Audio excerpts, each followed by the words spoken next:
Well, hello there. This is Season 2, Episode 7 of the Randy Cross Podcast. Catchy little name, eh? And this is, as we tape this, November 11th. So the 11th month and the 11th day, that is Veterans Day. And so most of this will be about two things. Veterans Day and honoring those that served in our country, and college football. What a great combination. But if you look at the five main service groups of our armed forces, the Army, the Navy, the Air Force, the Marines, the Coast Guard, we've had millions and millions of veterans of all five of those branches.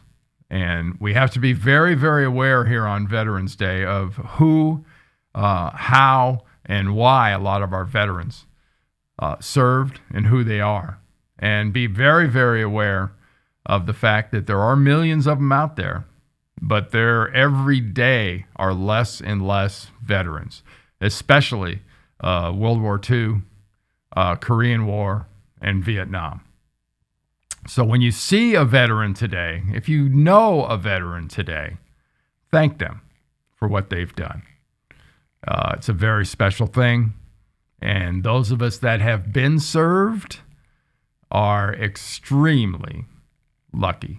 And we put together a little video about our veterans.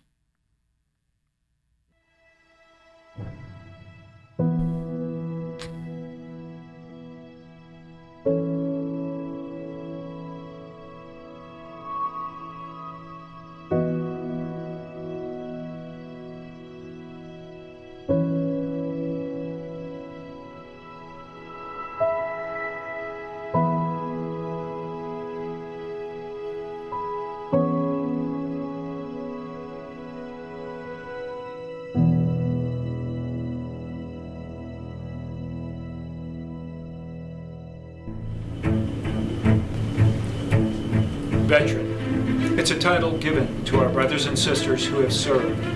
They come in many different shapes and sizes.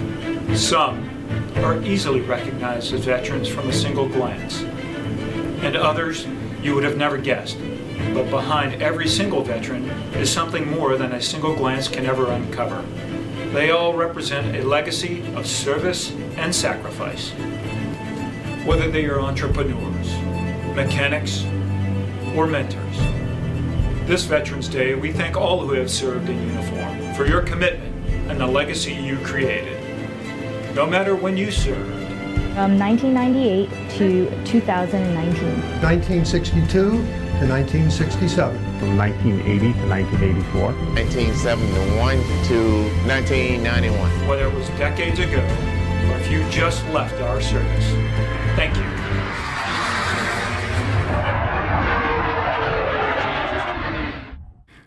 Wow. How cool are those Blue Angels? But there are plenty of organizations out there that do amazing work for veterans. And you've heard a lot of them. Gary Sinise's foundation has done a gigantic amount of work. Folds of Honor is one. Wounded Warriors Project is another.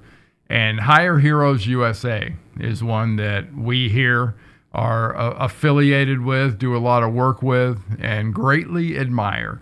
And this is an organization that sole purpose has been put together to aid veterans and their spouses in the transition from military life to the corporate life. So they do a lot of different things. And when you think about it, there's skills that are specifically set for the military that aren't necessarily specifically set for the corporate world.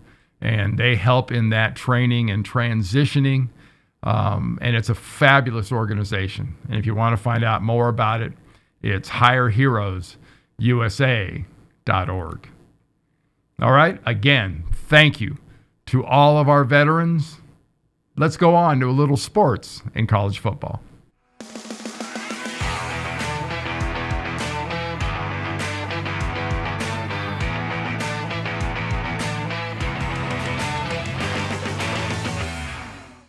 All right. In college football this weekend, numerous big games, but there was none bigger than the latest game of the century. It seems every year there is a game of the century, so people can't add and are very, very bad at math. But this year's was LSU and Alabama. And LSU visiting Tuscaloosa, they had lost 8 straight games to Alabama. And Ed Orgeron and company went into Tuscaloosa, took advantage of some very uncharacteristic Alabama/Nick Saban mistakes, especially in the first quarter or so, where Alabama did everything they could to give LSU a hellacious lead. But during the course of that game, 2 people really stood out for LSU. One was Joe Burrow, their quarterback, who had a fabulous game. Talk about accurate.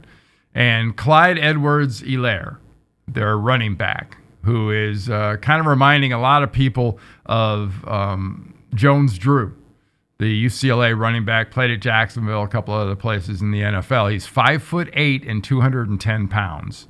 Not easy to tackle, the proverbial bowling ball. And he tortured Alabama at the most opportune times for LSU. So congratulations to them. Great game.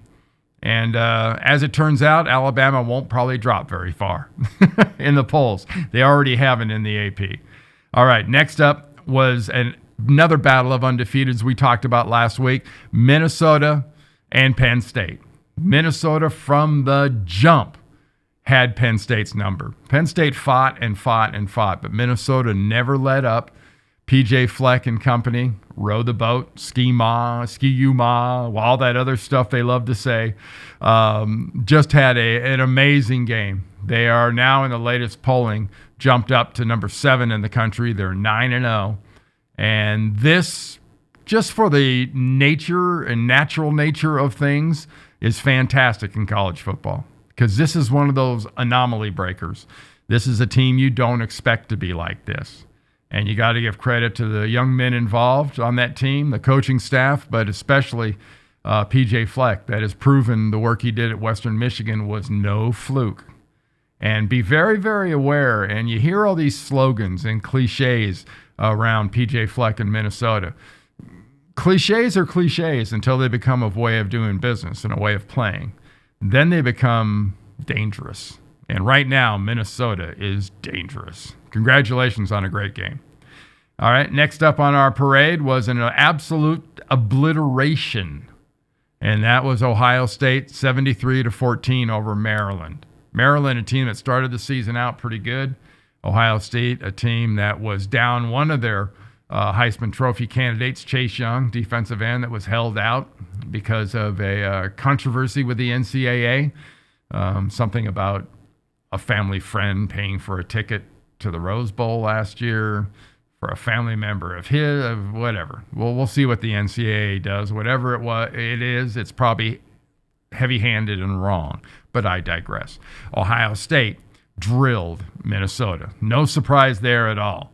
No surprise also in our next score, which is Clemson's result against NC State.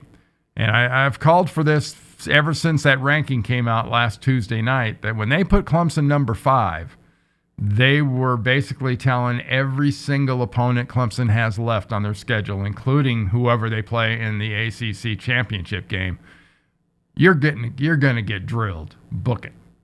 Because they are just coming for you. They've got something to prove. It's kind of amazing, as many games as they've won, that they have that much to prove, but they do. You know, they're going to enter the playoff probably 15-0 on the year. And remember, last year they were 15-0. So it's going to be all kinds of fun. And Clemson made North Carolina State's life completely miserable. Speaking of misery, Georgia played misery, or Missouri, but in this case it was misery. And Barry Odom had a comment about Georgia's a lot better than people think. They kicked a lot of field goals in this game. Didn't finish the drives the right way. Give Missouri some credit for stopping them and making them do that. But Georgia is for real. They are very, very good, and you're going to find out how for real they are this coming Saturday when they go down to Auburn and play the Tigers or the Plainsmen or the War Eagles or whichever name you want to give them. But they're really good, so this will be a fantastic game. between Georgia and Auburn. Next score up, a little closer than people thought. I will remind those that say Oklahoma must not be that good that last time Iowa State visited Norman, Oklahoma, they beat Oklahoma. So Iowa State had that potential.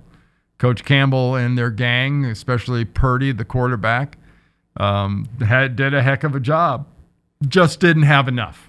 Oklahoma and Jalen Hurts are that good. And they, to me, are going to be one of the teams that may be left out of the playoff, but you're going to have to give them the credit they deserve come the end of the year. Probably an Orange Bowl participant, maybe, but we'll find out. All right, next up on the list is Florida. Now, Florida is number 10 in the country, and Vandy isn't. Florida, again, drilled a down opponent, and this is the result. Once these polls start coming out, especially these playoff polls, you're going to see more and more of this. Teams just obliterate their opponents and keep the gas pedal down and try to make a point. Because there's no such thing as style points, and there's no such thing as running up the score, and there's no such thing as momentum. But there is such thing as bad teams, and Vandy right now is a really bad team. All right, next up, Baylor. Undefeated going in, playing TCU, a team that's had a disappointing season. This game at the end of regulation was 9-9. Going into the third overtime, Baylor scored a touchdown, did not get the 2-point conversion.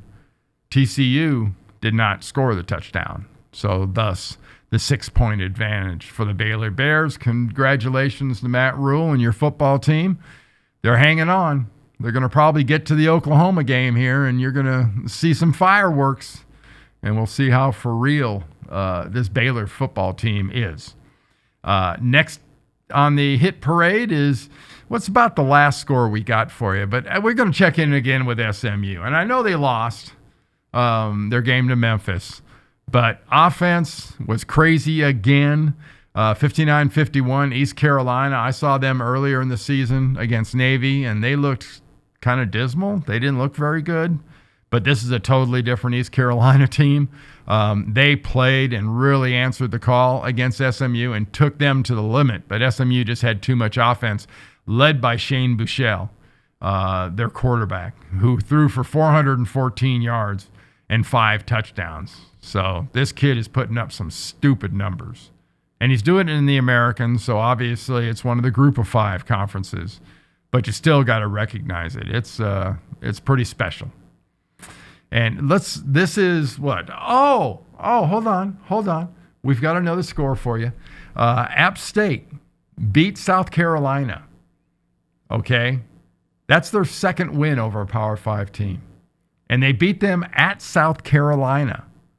So why do I mention this, you may say? Why does it have its own separate CBS Sports.com kind of heading here? For 2 reasons. One, it is a Group of 5 beating a Power 5 at their place. But number 2, if you're a Georgia fan, you really didn't want to see this. Because South Carolina beat you at your place, and they were unranked. So that was harped on as being a bad loss. Well, that bad loss just got worse. So this committee doesn't need much of an excuse to screw people over. Let's see what they do with this one. But congratulations to App State. Good job. And we're in early November, so that means it's not just college football. It's not just NFL. Only thing not going on right now is cornhole and baseball. Everything else is going. Golf, everything's going. College basketball's going. They're just starting to build up their momentum on their regular season, which is semi-meaningful. The NBA has got things rolling with their regular season, which is semi-meaningful. To me, besides football, the most meaningful regular season is in the NHL. And not because of the way their playoffs are formatted and not because of that kind of a thing. To me, they have the most meaningful regular season because they beat the crap out of each other every single night they play a game. And then they have another game. And then they have another game. So you want to talk about tough on the body? How about playing 3 football games in 1 week? How do you think your body would hold up to that? Well, that to me is just what makes the NHL regular season so special. That'll do it for sports. Let's move on to a military-minded feel-good story. This is the good news. This is the good news. All right, I want to introduce you to a military member. And it's a Army chaplain, Paul Peterson. Now, this guy's got 6 daughters, and this story actually hit online on the 19th of August or 19th of September. And it's already had over 70,000 views online on YouTube. So keep these clicks going. And trust me, when you see this Army chaplain and his daughter and what they did and find out about this story, you'll be clicking too. Here you go. It was a moment that neither one of us will ever forget. We have 6 daughters. They range in age from 16 to 8. No twins, all ours. We're done now. It's a lot of girls, right?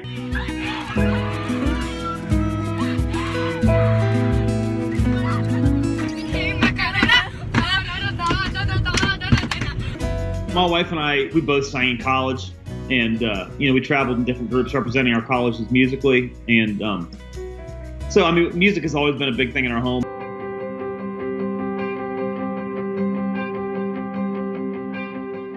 There was one point where you could just like make weird noises and tickle them, and play goofy little games, and that was great quality time.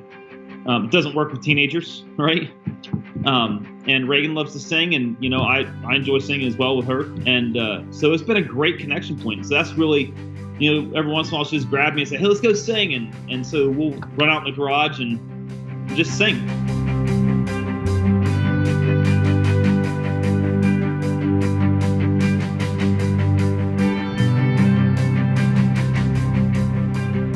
So she called me. I was on my way home from work. She's like, "Dad, will you come sing the Star Spangled Banner with our national anthem with me?" And I hadn't eaten, a little hungry, a little grumpy, I ran over and we went out and sang it. Oh, say, can you see by the dawn's early light what so proudly we held? Just the moment, the looks that we were exchanging. That she was looking at me and I was looking at her, and just the confidence we had in one another, and the love and the energy, and it was really cool. For the land of the free and the home of the brave. Sort of. It's really cool living with 7 strong ladies, and Reagan is one of them. She's a very strong, assertive, opinionated. Sometimes it's obnoxious as all get out, but I absolutely love it about her. I want her to be a strong lady, and she is that. All right. Congratulations and well done to Paul and Reagan Peterson. He's an Army chaplain. She's one of his 6 daughters. I had 5 sisters, so at least we had 2 boys to break things up and give Dad a break. Wow. Fantastic, and congratulations. Want to remind you where you found us and where you can tell people to find us. You go to barnburner.ca, grulingtruth.com. You go to Twitter, Facebook, all the normal places, including iTunes, and go to randycross.com. Remember, it's at our Cross Podcast. So this is the place you want to find us, and really appreciate you joining us. I hope you enjoyed our special Veterans Day version of the Randy Cross Podcast. And as we are wont to do, we're going to give you a little football happy trails.